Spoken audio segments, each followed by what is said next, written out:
Hey, did you miss me?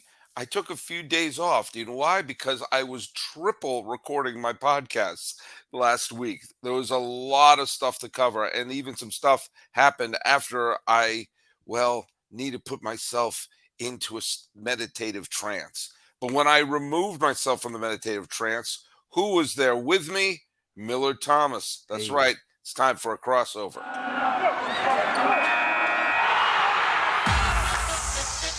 You are Locked On MLB, your daily MLB podcast. Part of the Locked On Podcast Network, your team every day. Hello, baseball fans. Welcome to Locked On MLB, part of the Locked On Podcast Network, where it's your team every day. This is the daily podcast. We talk about all of Major League Baseball. I am your host, Paul Francis Sullivan. You can look at my lower third. You don't believe me? You can call me Sully. But hey, I'm not alone. Look at this guy right over there. There's my co-host for today. Introduce yourself.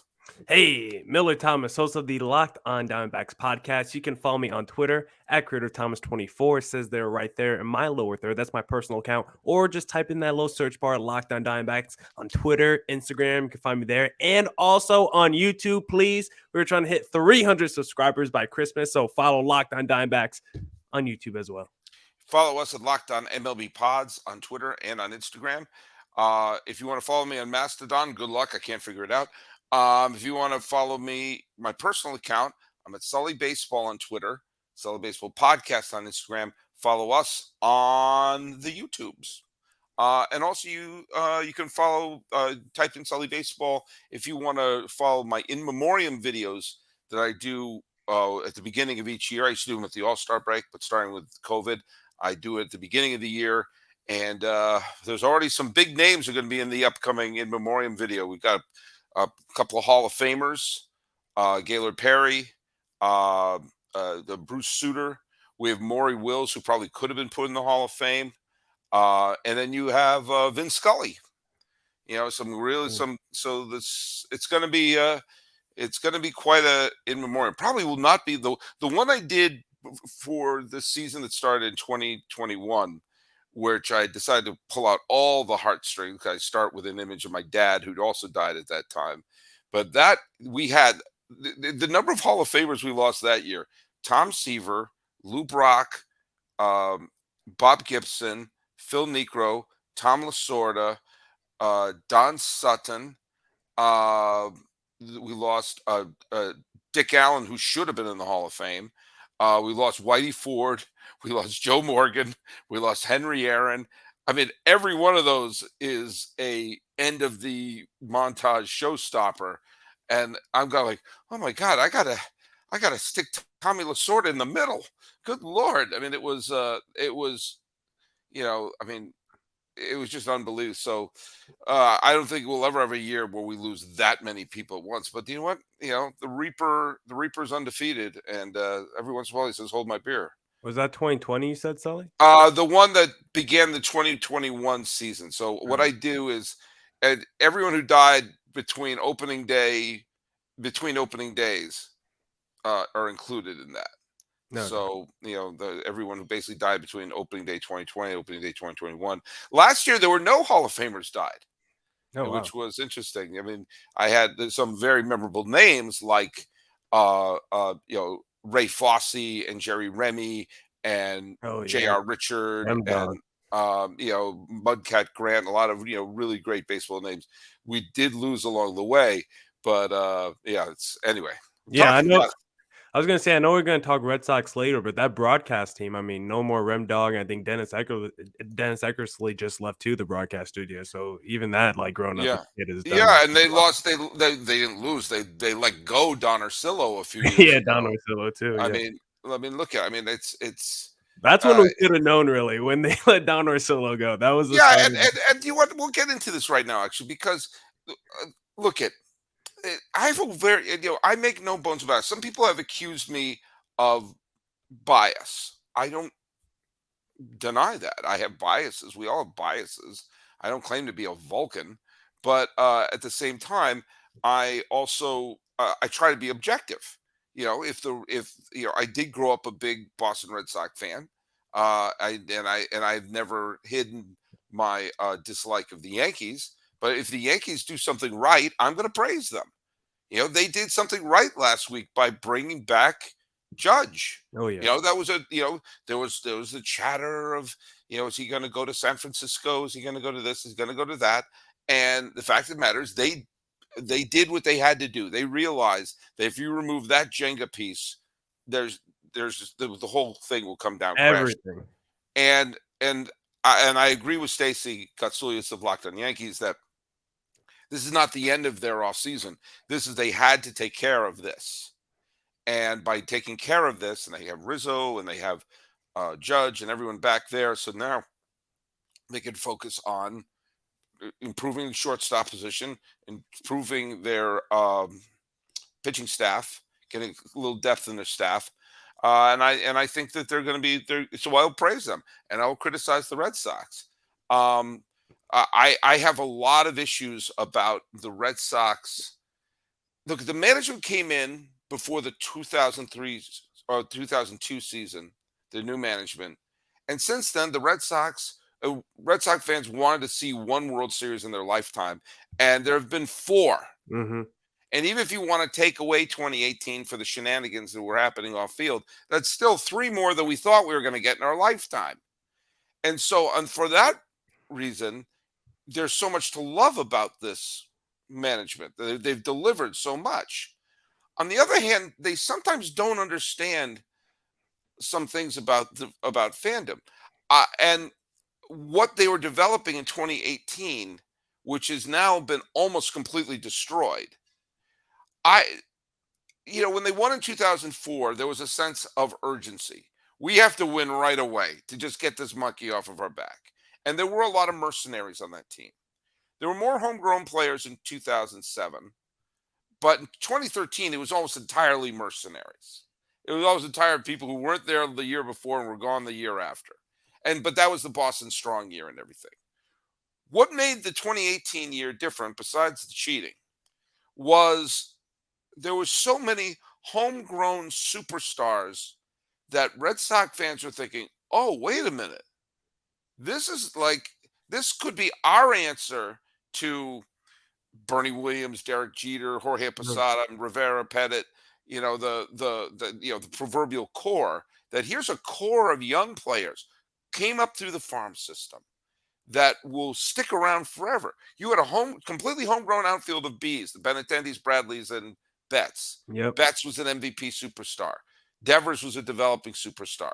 Bogarts was an all-star. Christian Vasquez was a solid catcher. You had this whole lineup of homegrown players that, oh my God, this is going to be the promise of what happened in the 70s of Rice, Lynn, Evans, Burleson, all them. And to rip that apart because of money, of which the Red Sox are swimming in money, to me, it just doesn't make sense. I mean, I'm not going to blame Bloom. A lot of people are blaming Bloom. He's taking orders from the front office. And it's the management who doesn't seem to realize they stumbled across what could have been the most beloved Red Sox team of all time if they kept them together. And there was no reason not to keep them together. And they always seem more interested in other teams' free agents than maintaining their own. But it just drives me a little crazy. Don't you see what you had in your hands? And this does feel different than when Damon left or when Pedro left or even when Francona was let go. There's something about this that feels different. Like, you had a core. Why didn't you keep this core together?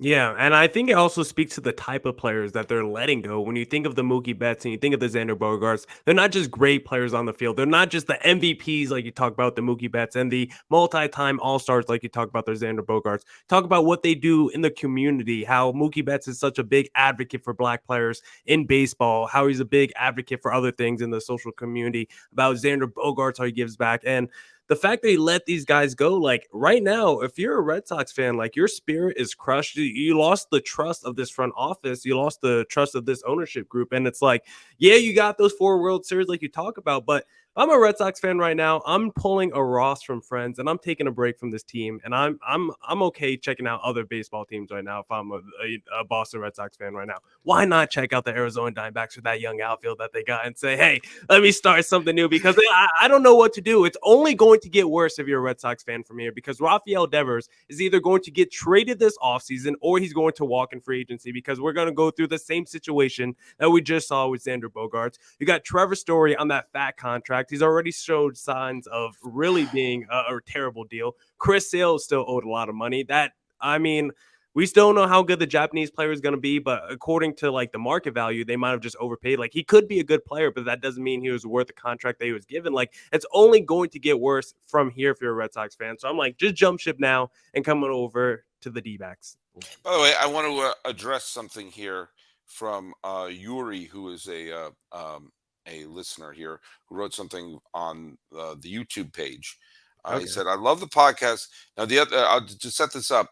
When Bogart signed the lucrative deal that he signed for, I think it's was it 11.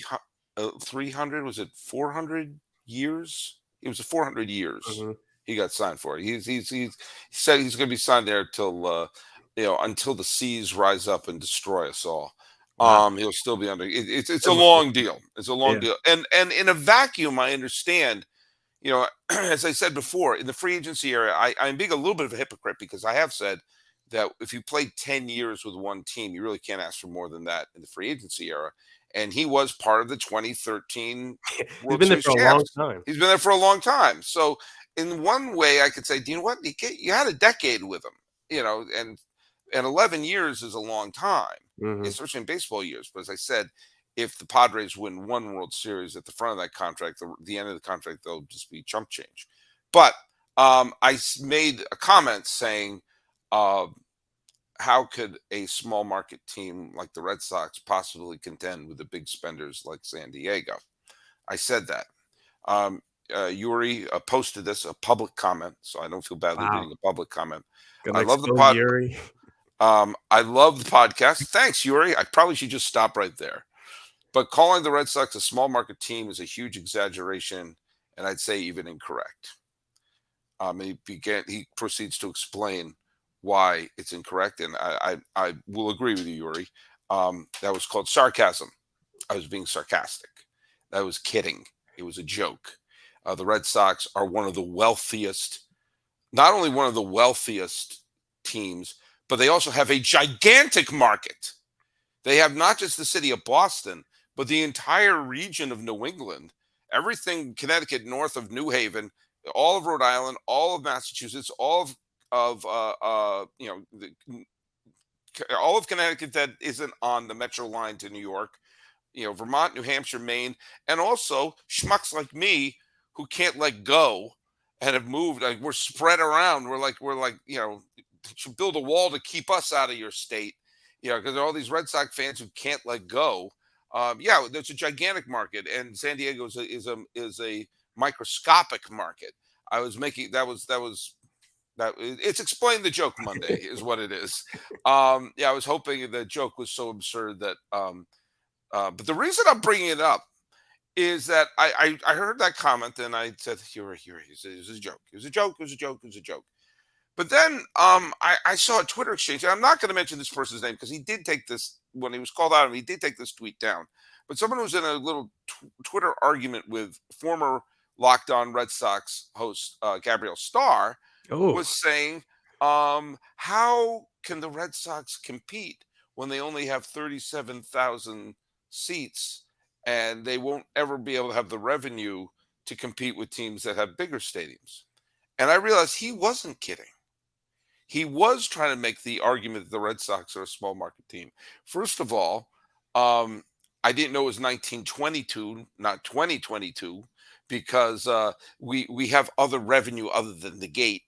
But also, have you seen those seats at Fenway Park? Kind of costly. Are they? I need to Kind go of to a game. costly. You can go to a game at Petco Park for a decent price, a lot less than Fenway. And Fenway is usually pretty sort of packed. So I couldn't believe someone was actually trying to use the Red Sox are a small market team argument. And unlike me, I realize maybe that's why I have to show that it is a joke, because some people out there are trying to make that argument, Yeah. which I find a little strange. Yeah, I really don't believe in small market teams. Honestly, I just believe in ownership, at least when it comes to baseball. I believe any team could get any free agent if you're willing to pony up the money. You look at Mets pre Stephen Cohen when they were dirt poor. You look at them post Stephen Cohen, they're out there going and just spending money like it's no tomorrow. The Mets are spending so much money this offseason. And just the overall point on like long-term deals. I know when you sign a 10-year, 11-year deal like you just did with Xander Bogaerts, the last 4 years of that deal is going to be an albatross contract. But sometimes you just got to think about it in terms of being a real life human being and just a fan. I want to see Manny Machado, Juan Soto, Fernando Tatis Jr., and Xander Bogaerts in their prime for the next 5 to 7 years. If I'm a fan, I'm a dude currently 25 years old. If I get to see those guys for the next 8 years of my life, entering my early 30s, what more do I want as a fan than that? If I'm 60 years old, that's good. That could be the rest of my life. I get to see that core. Like sometimes you get too caught up in the numbers. We get too caught up in the years. And just think about as a fan, what do you want to do with the next 7 years of your life? Do you want a stacked team with superstars in your lineup? Or do you want to be like, oh, I don't want to pay that dude $30 million a year in 2035? Like what really matters to you as a fan? That's my biggest question I got. And for the Padres to build a connection to a sports fan base that just had their football team taken away from them, that has never had that big, huge moment, to say, guess what, San Diego sports fans, we're at least going to try to put a product on the field. And not only that, but when you show up to the ballpark, and Petco Park is one of the best ballparks in baseball. Oh, When yeah. you It's show up to the rocking. park for the next bunch of years, Machado will be there, Soto will be there, Bogarts will be there, Tatis will be there. And look at, do I think they're going to win the World Series every year? Of course not. That would be insane to think that. But with this team put together, I don't know. I really think it's a surefire bet that they're going to have a really great chance to win at least one. If you're going to make any bets, you go get that overlay on there right now. It's betonline.net. It's your number one source for sports betting info, and stats, and news and analysis. Get the latest odds and trends for every professional and amateur league out there.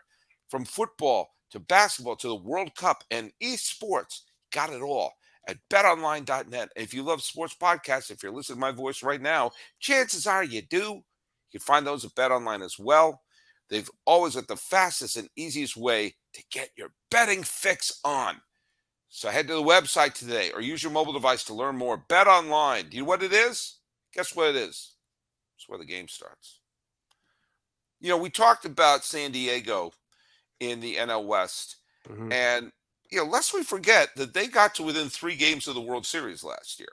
Yeah. And they have one of the best managers in baseball, who, as you and I were saying, the man has whiplash right now because, wait a minute, you bring in stars? I thought you only trade away stars.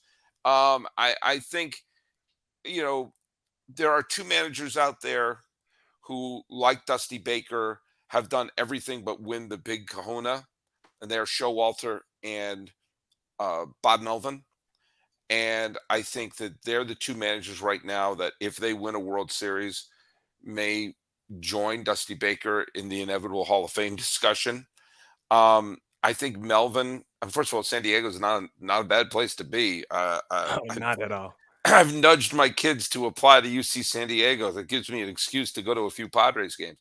But, you go live in one of the most beautiful cities in the country, and you have an ownership that is saying, hey, we're committed to giving you not just one good. We're not going to pull a 1997 Marlins, push all the chips in the center for 1 year, win, and then break it apart. This team is going to be together for a while. And if they win the World Series in the next year or so, they'll be able to take victory. They'll have so much goodwill in the bank. They'll be able to take victory laps with those players who, all of a sudden they'll be retiring all these Padres players' numbers. It'll be the greatest moment in Padre history. Tell me, because you focus on the NL West big time. Yeah. The Dodgers are obviously the class of the National League West, at least in terms of the regular season. the San Francisco Giants, I never thought they were as good as 107 wins a few years ago, but I also didn't think they were as bad as 81 wins. I think they're probably a high 80, low 90 win team, especially if they pull a signing of another good starting pitcher. And I think while it's a long shot, I still think they have a shot at Aaron Judge. But that was a joke. That was a joke. But you have the Giants, you have the Padres, you have LA. There are two other teams there. You Yep. have the Rockies. Who else is in that division? Oh, the D-backs. I think the D-backs are going to be a very good team in 2024. Okay. I'll say That's that. a serious take. I think they'll be a fringe wild card contender in 2023. That's how I think that they have enough talent on their team that I personally think they should consider. I think they should consider a reunion with JD Martinez, quite frankly. Ooh, Because he's he's not going to be the JD Martinez from 2017. It won't cost you that much money, and you need. I think you need it's funny. I think the D-backs and the Marlins are in similar positions where they need, if they can just bring in a couple of veterans to sort of take some of the pressure off the young kids and allow them to develop. I think Arizona has a ton of young talent. I just don't think they're there yet. But I think they have a shot. We all saw how they played the second half last year. They have a shot to win, to have a winning season. If you have a winning season, you have a shot to be one of the wild card teams. But you do have three good teams in that division that are ready to contend right now. Obviously LA, obviously San Diego, and obviously San Francisco. LA has been weird this offseason. They've been kind of laying in the weeds. They lost Trey Turner. Now, out there is still Correa, and there's the thought of, ooh, will Dodger fans accept Carlos Correa because he was part of 2017? They'll accept him when he starts hitting the ball out of the ballpark, making diving plays, and helping him win a title. It's amazing what can happen when you actually win. Do you think the Padres are in a position now to overtake LA? Yes, I do, because also I'm not sure if the San Diego Padres are done yet this offseason. They might be sniffing around the waters for a starting pitcher. Maybe a Carlos Rodon stealing from the Giants. I don't know. That would be a fat deal. That would really be spending money because Rodon might be seeking like a 6-year, $30 million annual deal. So he might get a fat deal. Maybe go after, you tried out Sean Manaea this past season. Maybe go after another former Oakland A's starter who's on the free agent market, and Chris Bassett to round out that rotation. That would be really nice for the Padres. So I definitely think they have the lineup to do it. And if they could add maybe one other rotation starter, they could definitely take the NL West from the Dodgers, because when you look at that Dodgers roster currently, they have lost a lot of pieces this free agency. We already know about the Trey Turners of the world, but the Tyler Andersons, the Andrew Heaney's, the Chris Martins, the Cody Bellingers, the Justin Turners are still out there, the David Prices, the Joey Gallos, the Craig Kimbrells. Like, there's a lot of players off their roster from last year that are either signed by other teams or out there in the free agent market. So for this Dodgers team, I'm not too worried about them. I still think when you look at that rotation as it currently stands, it's still pretty stacked with the Walker Buehlers, the Julio Uriases, the Clayton Kershaw's, the Tony Gonsolins. Like, they're still going to have a great rotation. They're still going to have a great bullpen. But the lineup right now, as it currently stands, will take a little bit of a step back from last season. You still got Mookie Betts, you still got Will Smith, you still got Freddie Freeman, but maybe the Dodgers aren't as impeccable and as invincible as we might have thought. And maybe the Padres have really closed the gap between those two teams, because as it currently stands in the division, I think those two teams are way better than the rest. I think those two teams are their own tier, because right now, Sully, I'm not going as far to say the Giants, like, you have a lot more belief in the Giants than I do. I currently think the Giants are on the same tier as the Arizona Diamondbacks, because Really? I look at that Giants roster and tell me who you are afraid of in that lineup, in that rotation, in that bullpen, outside of a Logan Webb and maybe a Jock Peterson. You go up and down that lineup. There you have Evan Longoria out as a free agent. Brandon Belt's currently a free agent. You need Joey Bart to really progress and have a bounce back season, but I don't see the talent really in that lineup. They went out there, signed Mitch Haniger. I do like that move for their lineup, but outside of Peterson and Mitch Haniger, like Mike Yastrzemski really had a down season. Who in their rotation, if they lose a Carlos Rodon to free agency outside of a Logan Webb? Like, I just honestly don't see the foundational pieces on that team. I don't see the young players coming up through the system. on that team currently on their roster that I would even be afraid of. So as it currently stands, at one point during the month of September, the D-backs actually passed the Giants in the standings. So I wouldn't be surprised going to next year, the D-backs finish the season with a better record than the San Francisco Giants. Do you know why I'm laughing right now? Why are you Because laughing? you bring that up almost every show. That at one Oh, point, really? in fact, they're gonna have to raise a flag Just do it. and, It's a in banner. Arizona says like for at one point we passed the Giants. It was like a 36-hour period where we were third in the NL West standings in the month of September. Look, I think the Diamondbacks are doing, all things considered, I think they're building up the right pieces, and I think you're gonna see some of those players, some of those young players who are and I hope they keep Marte. I really do. I'd like Mhm. to see I him think be they the are. center. I think they'd like to see him be the centerpiece of the team now that Goldschmidt is no longer the centerpiece of the team. Yeah, the Giants could definitely regress. The Mhm. Giants could definitely regress. I just, when they won 100, here's why I have more belief in their front office than I do in their manager. But when they won 107 ball games in 2021, I watched almost every game of it, and I didn't know what I was watching. I'm like, how is this team winning 107 games? These pieces, like the sum, was so much larger than the pieces of the whole. So I just trust, especially because they have money to spend. I trust that they're going to find the right pieces to insert into that club.